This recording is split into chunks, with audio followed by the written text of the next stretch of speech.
Olá, este é o vídeo 4, que trata de outros diagnósticos psiquiátricos em pacientes agitados, e veremos os transtornos de humor e os transtornos por uso de substâncias neste capítulo. Então, vamos começar com os transtornos de humor, como o transtorno bipolar, especialmente a mania aguda. Hoje em dia, o manual de diagnóstico diz que a bipolaridade I e bipolaridade II. Mais comumente, é com a mania bipolar I que você precisa se preocupar quando ela é encontrada no ambiente de emergência. Quando pensamos em mania aguda, trata-se de pessoas que podem apresentar qualquer um dos seguintes tipos de sintomas: euforia, irritabilidade, raiva flutuante, até mesmo raiva e hostilidade. Delírios, especialmente delírios paranoicos. Hipersexualidade, ou também hiperreligiosidade, especialmente o fato de acreditar que alguém tem poderes ou conexões religiosas especiais. Alguém é hiperativo, não consegue ficar parado, está sempre se movimentando. Eles têm fala rápida, são muito falantes, também podem ser muito impulsivos, e os pensamentos acelerados são algo que vemos com frequência. E se você ouvir das pessoas que, por exemplo, nosso familiar não dormiu nos últimos 3 dias, isso deve ser um gatilho real de que isso pode ser mania. Perceba que há muitos dados excelentes que mostram que os pacientes com mania aguda estão realmente em um risco maior de suicídio, especialmente quando temos o que chamamos de estado de mania misto, em que pode haver sintomas de mania, mas também alguma disforia, alguns sintomas depressivos, sentimentos de desolação, ou de que a vida não está indo como eles querem, e eles têm energia suficiente para realmente ir em frente e fazer algumas coisas perigosas para se colocar em risco. Portanto, é muito importante dar uma boa olhada nos pacientes com mania e verificar se eles também não estão correndo um risco agudo para si mesmos. Além disso, perceba que as pessoas que são perigosas para si mesmas e que têm energia elevada também podem ser um perigo para os outros, porque às vezes pode surgir uma ideia em sua mente. Bem, eu vou me matar de qualquer maneira, então posso levar algumas pessoas comigo. Eles podem realmente ter pouco controle dos impulsos. Infelizmente, já vi comportamentos muito arriscados. Em minha carreira clínica, vi muitos casos de pessoas que foram trazidas para cá depois de fazer algo que uma pessoa comum não faria, como entrar em um carro e dirigir 800 milhas em uma direção no meio da noite sem motivo, sem destino, e apenas vendo o quão rápido poderiam ir durante todo o caminho, saindo e entrando em bairros perigosos e gritando coisas inapropriadas ou agindo de forma incomum, colocando-se realmente em perigo. E há uma espécie de grandiosidade que vemos quando as pessoas se sentem super-humanas e imunes a danos, e por isso, por que não entrar em um bairro perigoso e começar a gritar insultos a todos que passam porque ninguém pode nos machucar? Parte dessa grandiosidade realmente coloca as pessoas em perigo, e precisamos reconhecer isso quando estivermos fazendo uma avaliação de risco.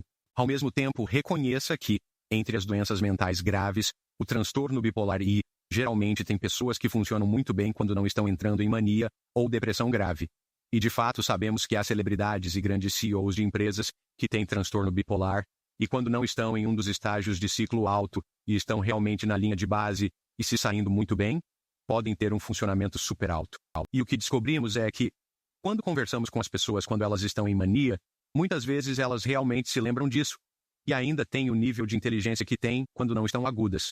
E muitas vezes elas realmente se lembram das coisas quando estão em remissão. Portanto, é importante trabalhar com eles com isso em mente e reconhecer isso. Não diga nada bobo, ou algo que você pense que eles não se lembrarão, pois veja a condição deles agora. Eles provavelmente se lembrarão, e lembrarão que foi você quem disse isso.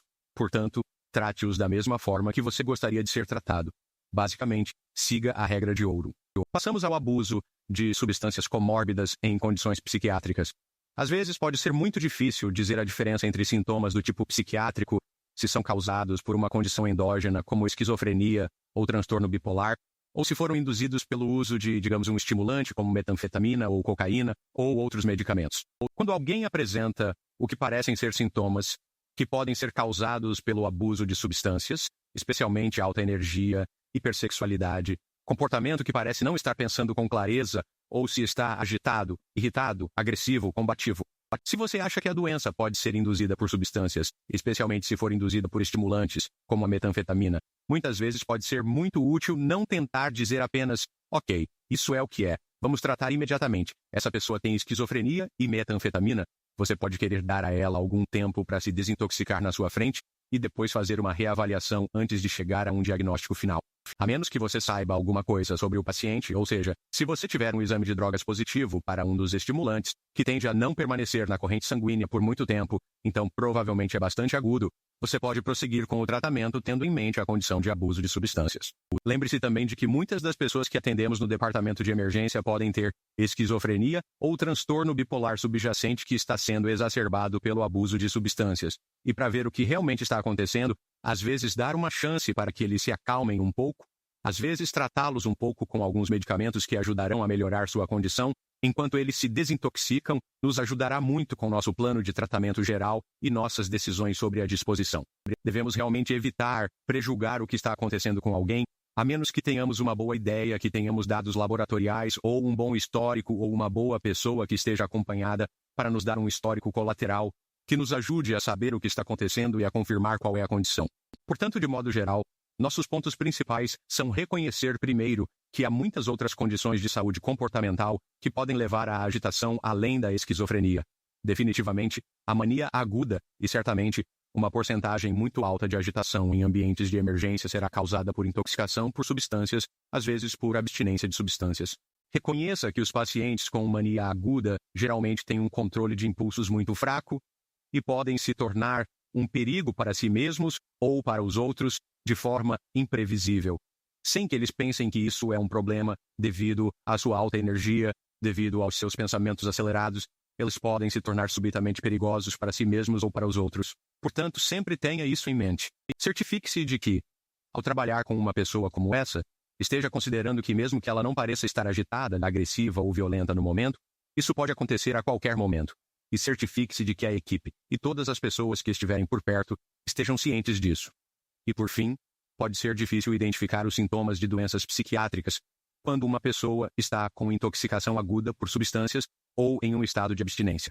Portanto, se for possível dar a ela um pouco de tempo para ver se há alguma desintoxicação, se isso melhora sua condição.